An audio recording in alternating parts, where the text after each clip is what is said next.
Hi, and welcome to the Shadow Seekers, where we explore the unknown, the unexplained, and the mysterious. Today, we're stepping into one of the most haunted houses in America, a place where darkness lingers long after the lights are out. This is the chilling true story of the Conjuring House.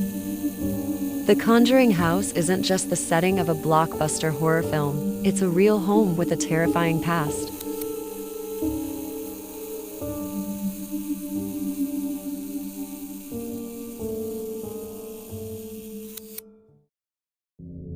You might know it from the famous horror films, but the real history is far more terrifying than Hollywood ever dared to show.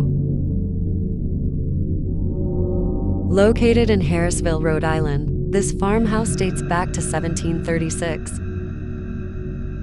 The Perron family moved in during the early 1970s, unaware that they were about to live through years of terror.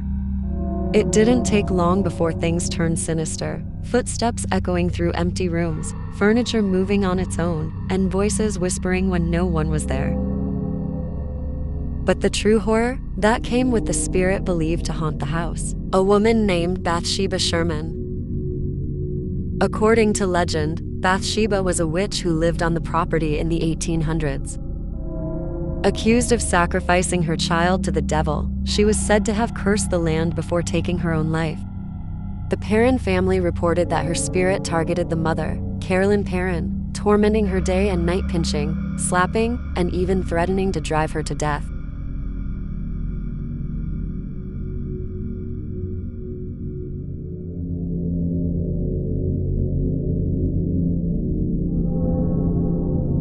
Desperate for help, the Perrons turned to two of the most famous paranormal investigators in history, Ed and Lorraine Warren.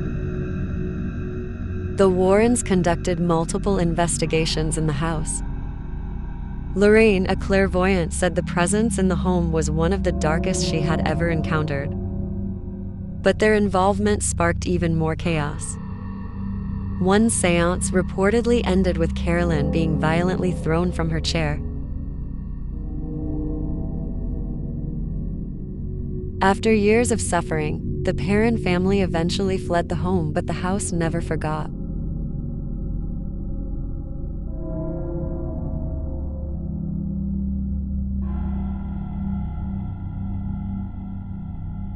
Today, the Conjuring House is a hotspot for ghost hunters and thrill seekers alike.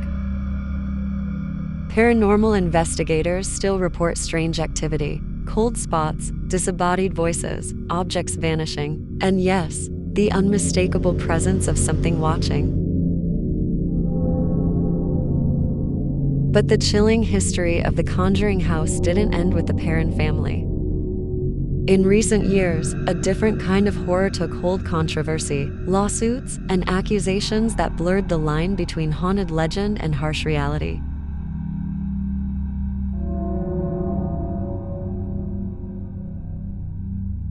In 2013, when the Conjuring film premiered and became a massive hit, the real Perron family spoke out. They claimed the movie was dramatized, yes, but also rooted in terrifying truths they still couldn't forget.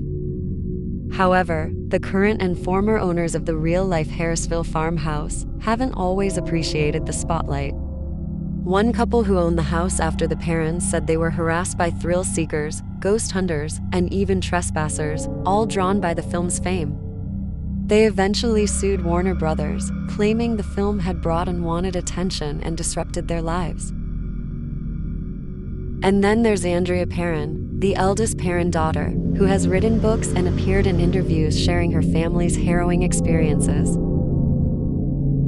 But not everyone agrees on what really happened and whether it's right to profit from it.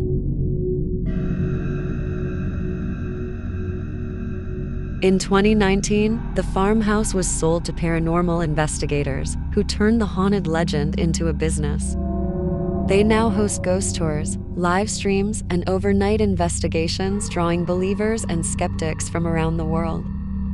While some say it's exploiting fear for money, others argue the truth of the hauntings should be explored, no matter the cost.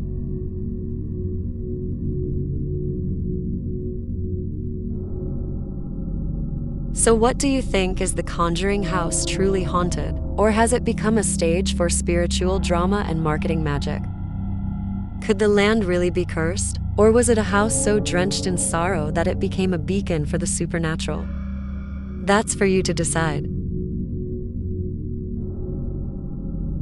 Would you dare to spend a night in the Conjuring House? Let me know in the comments below, but beware, sometimes the spirits don't like being talked about. And as always, stay curious.